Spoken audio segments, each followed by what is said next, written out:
My name's Jess. I've always been the kind who gets things done on her own. By the time I was 33, I was deep into my career, not even thinking about settling down, despite the occasional admirer. But, as they say, life happens when you're busy making other plans. It was a regular Wednesday evening, and I was about to head home from work when my car decided it had other ideas. There I was, stranded in the office parking lot, hood up, hands on my hips, cursing under my breath at the smoking engine. That's when Tom walked over. I noticed him a few times around the lot. He worked in another part of the building. Tall, with a kind of quiet confidence about him, he had that look that said he could handle just about anything. "Car trouble?" he asked, an eyebrow raised as he approached. "You could say that," I replied, trying not to show my frustration. "It just started making this awful noise, and then smoke everywhere." Tom chuckled, which normally would tick me off, but there was something genuine about it that kept me calm. "Mind if I take a look?"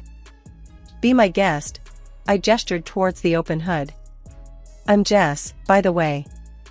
"Tom," he said, extending a grease-free hand, surprisingly. "Let's see what's going on with this old beast." He poked around for a minute, then straightened up, wiping his hands. "It's your alternator, I'd bet my last dollar on it. You're not going anywhere tonight unless you get it towed." "Great, just my luck." "Fantastic," I sighed. "Thanks for the diagnosis." Tom laughed again, pulling out his phone. "I've got a buddy who owns a shop not too far from here. Let me call him and see if he can help us out." While he talked on the phone, I couldn't help but notice how easy it was to just stand there with him. It wasn't like me to feel comfortable with a stranger so quickly. "Alright, he can tow your car tonight, and he'll look at it first thing tomorrow. I can give you a lift home if you need," Tom offered after he hung up. I hesitated for a moment. Mom always said not to get in cars with strangers, but then again, I wasn't exactly a kid anymore. "Sure, that'd be great. Thanks, Tom." "No problem. Just trying to be helpful," he said with a smile. "Besides, it's not every day I get to rescue a damsel in distress." "Whoa there, cowboy." I shot back playfully, "I'm no damsel, and I'm not in distress. I just have a stubborn car." "Noted." Tom grinned as we walked to his car. Stubborn car, tough owner. The drive was short but filled with easy conversation. We talked about work, our favorite places to eat around town, and some of the crazy experiences we had at our jobs. It was refreshing to talk to someone so normal. When he dropped me off at my apartment, he handed me a business card.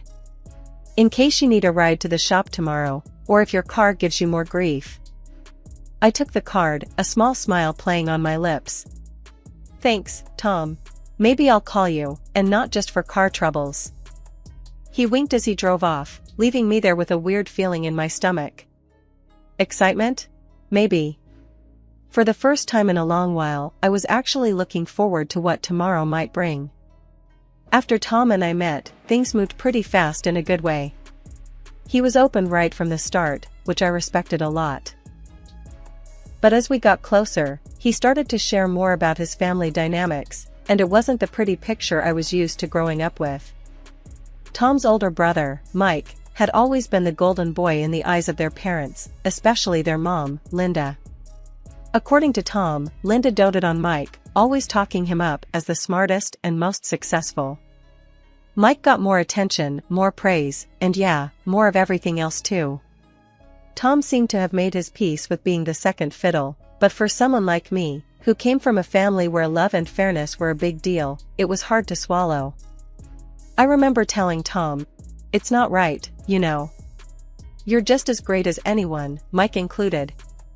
Tom just shrugged, a little uncomfortable.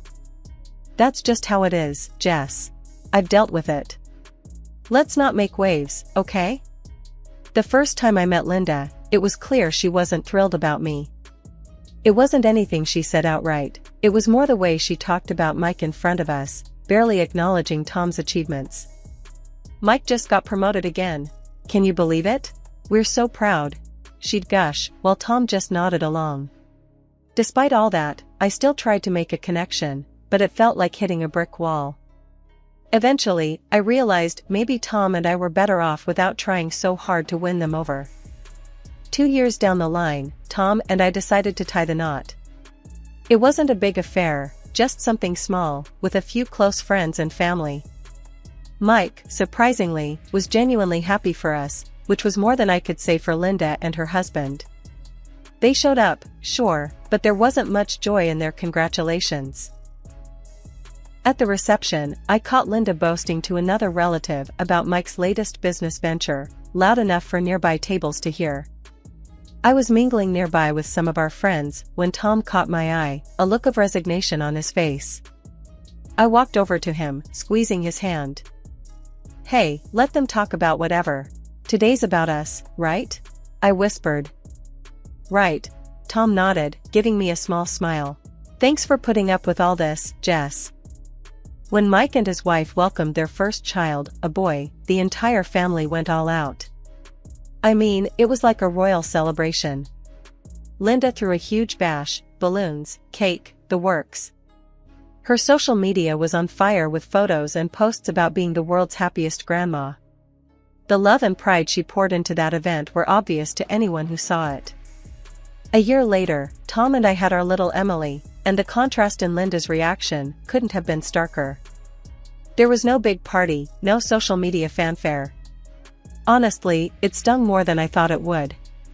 When Linda called to congratulate us, her voice carried that formal tone reserved for acquaintances, not family.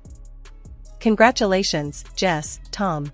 A girl, that's nice," she'd said, her enthusiasm as flat as a pancake.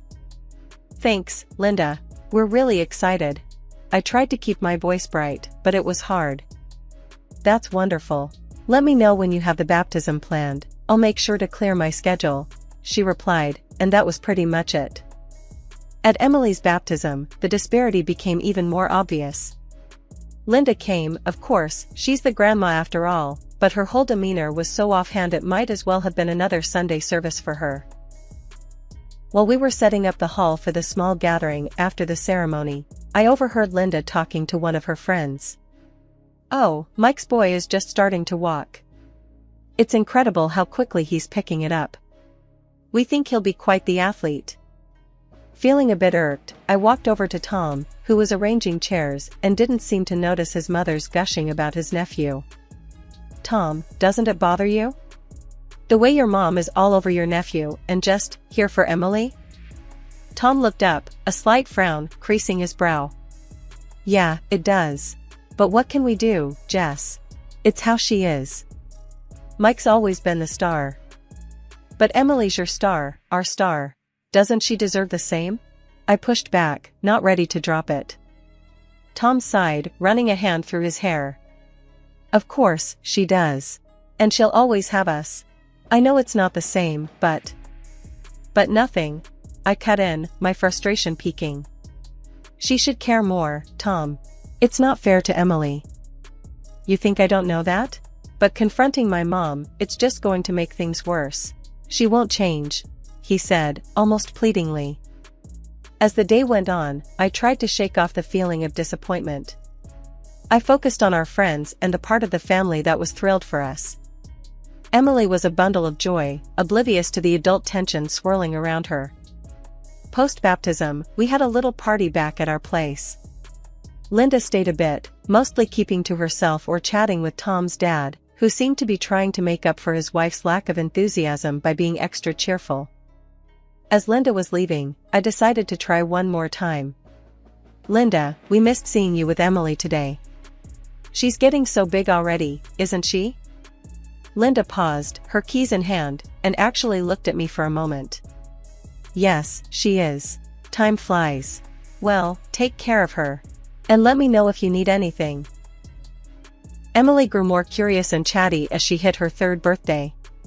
Kids, they notice more than you think, and it wasn't long before she started asking about her grandparents. "Mommy, why doesn't Grandma Linda come to see me like she sees Cousin Jack?" Emily's little voice was full of innocent confusion one evening while we were looking at family photos online. I paused, not sure how to explain family politics to a 3-year-old.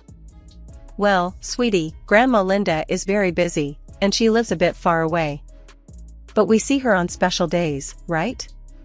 It was a weak excuse, and even Emily seemed to sense it. But she sees Jack all the time. He has lots of pictures with her, Emily pointed out, her brow furrowing slightly. Tom, overhearing us from the dining room where he was fixing one of Emily's broken toys, came over and knelt beside her. Hey, Pumpkin, Grandma loves you a lot too. We all show our love in different ways, okay? Emily looked at him, then at me, and nodded, though it was clear she didn't fully buy it. Okay, Daddy. The conversation didn't sit well with me. That night, after Emily went to bed, I brought it up with Tom. We were in the kitchen, me sipping my tea while he cleaned up. Tom, this isn't right. Emily's noticing the difference. How long before it starts affecting her? I said, my voice low but firm. Tom put down the dish he was drying and leaned against the counter. I know, Jess. It sucks. But what do you suggest we do? Confront my mom? At least let her know how we feel. It's not just about visits. It's the way she's being treated compared to Jack. It could hurt her, growing up feeling less loved. I argued, feeling my frustration rise. Tom sighed heavily. I'll talk to her. I'm not expecting miracles, but maybe if she realizes it's affecting Emily. Thank you, I said, feeling a mix of relief and dread.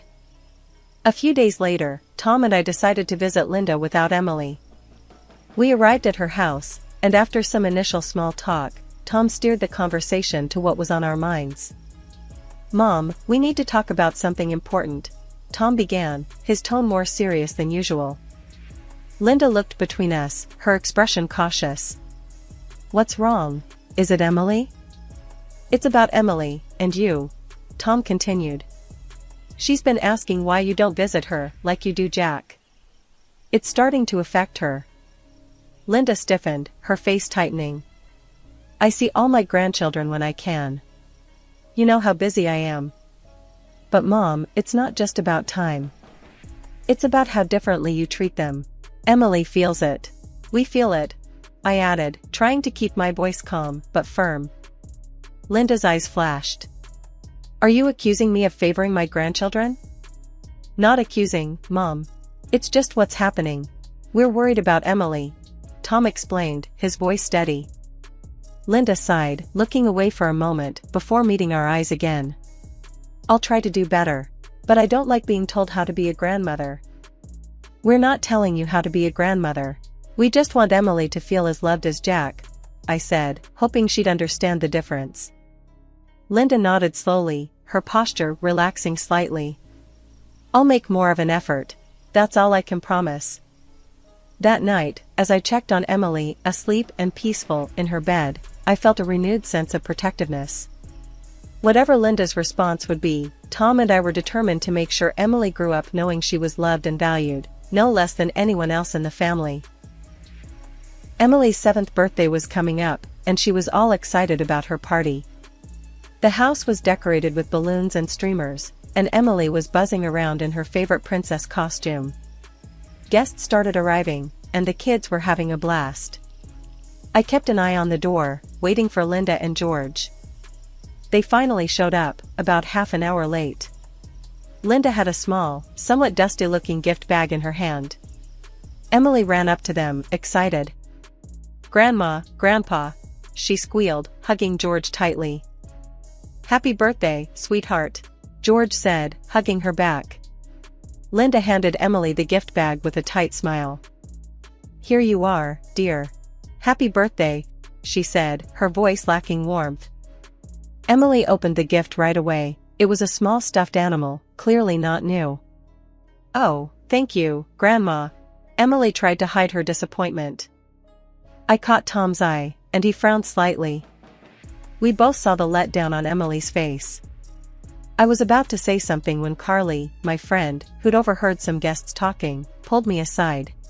Jess, did you hear about Linda's gift to Jack last week? A whole space-themed party with a professional telescope and all. And Emily gets that? Carly nodded towards the stuffed animal. I clenched my fists, feeling my face heat up. I can't believe this. Every time, Carly. It's like she does it on purpose.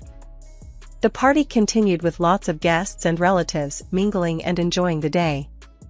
Suddenly, I noticed Emily wasn't around. I found her crying in one of the rooms. "Sweetie, what happened?"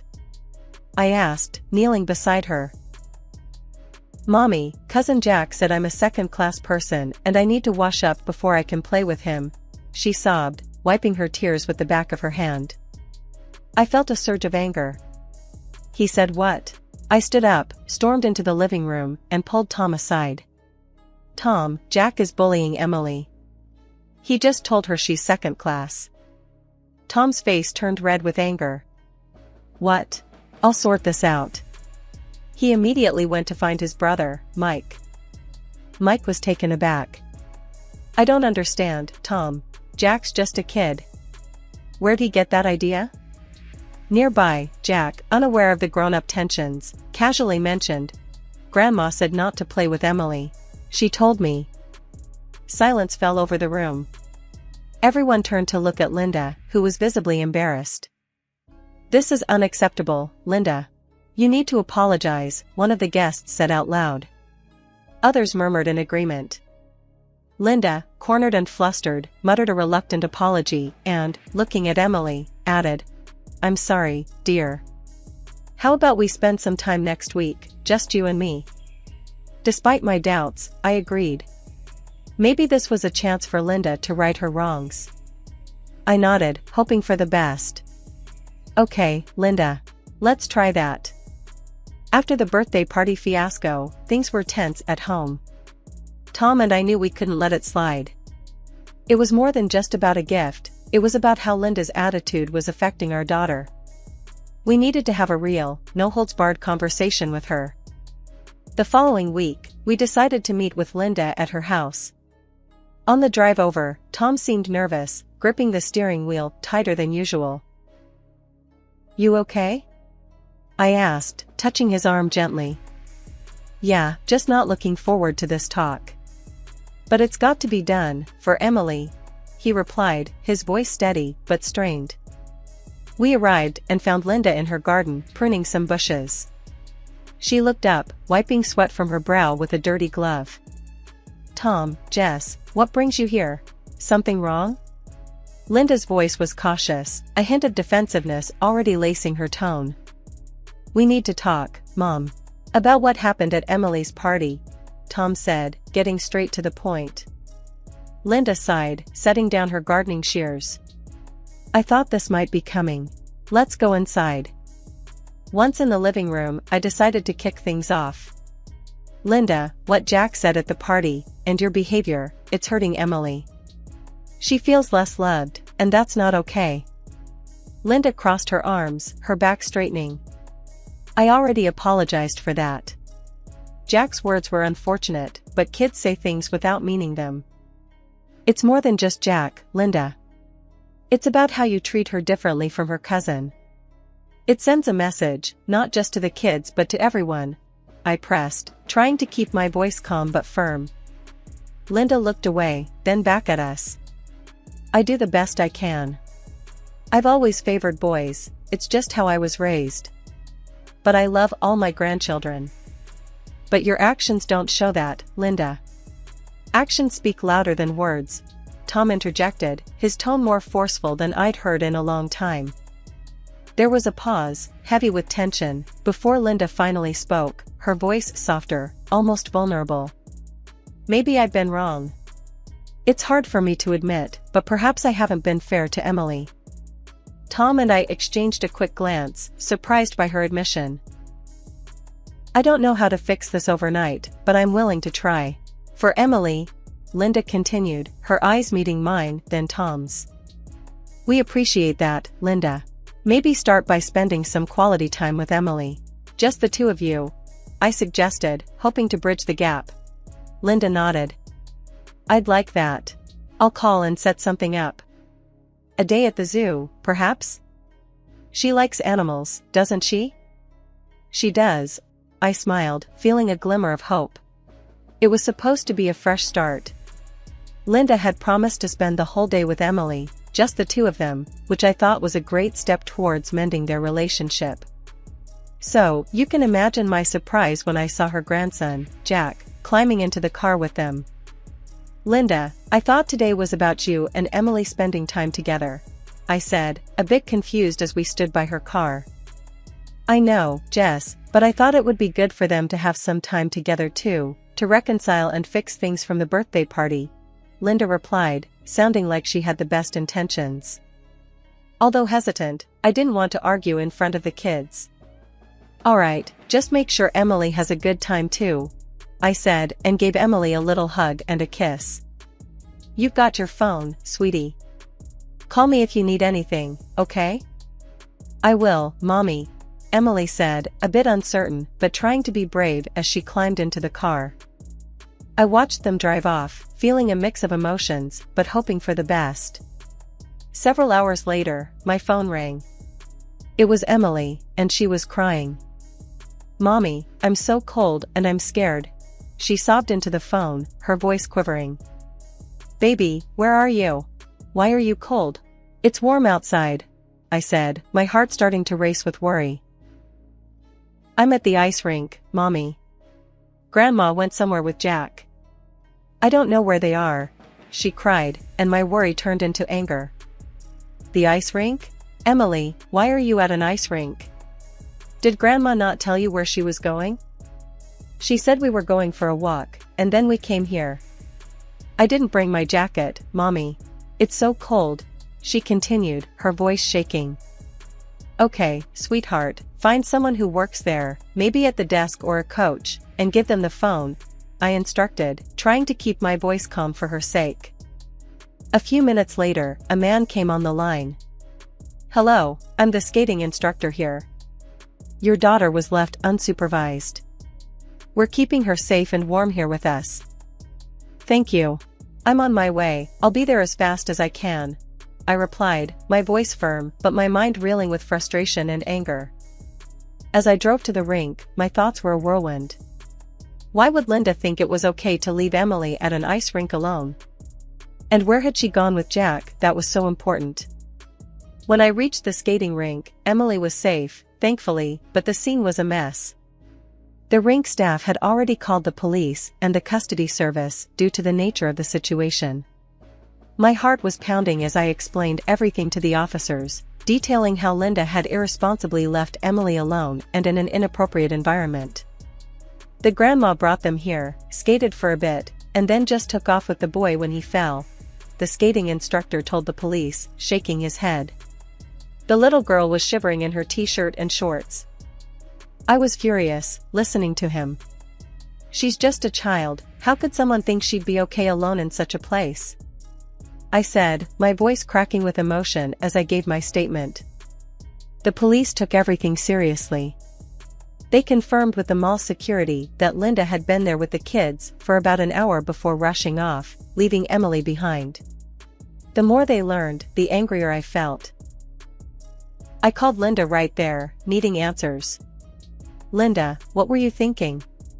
Emily could have been seriously hurt. Jack was hurt, he needed me. Emily was fine when I left," Linda responded, her tone dismissive as if it was a minor oversight. "Fine? You left her alone, Linda." She was freezing and terrified. I snapped back, hardly believing her lack of concern. After hanging up with Linda, I called Tom to tell him everything. He was livid, beyond upset. "This is unforgivable, Jess. I'm going to make sure this gets handled properly," he said, his voice firm and resolute. The fallout was immediate and severe. The police conducted a thorough investigation, and Linda was fined heavily. Due to the circumstances, she was also barred from any unsupervised visits with Emily. When Tom's brother, Mike, heard about what had happened, he and his wife were appalled and pulled back from Linda, condemning her actions outright. Tom's dad, George, also got involved, upset about the entire situation. "I'm sorry, Tom. I should have stepped in sooner. I followed her lead for too long," he confessed one evening over the phone. He even mentioned that this strain had pushed him to consider a divorce, unable to align with Linda's actions and attitudes any longer. It seemed the whole family dynamic was unraveling because of this incident. Through all this, my resolve only strengthened. Watching how everything unfolded made it clear to me that as a parent, my first and most important job was to protect Emily. I promised myself and her that I'd always be her advocate and shield, no matter what.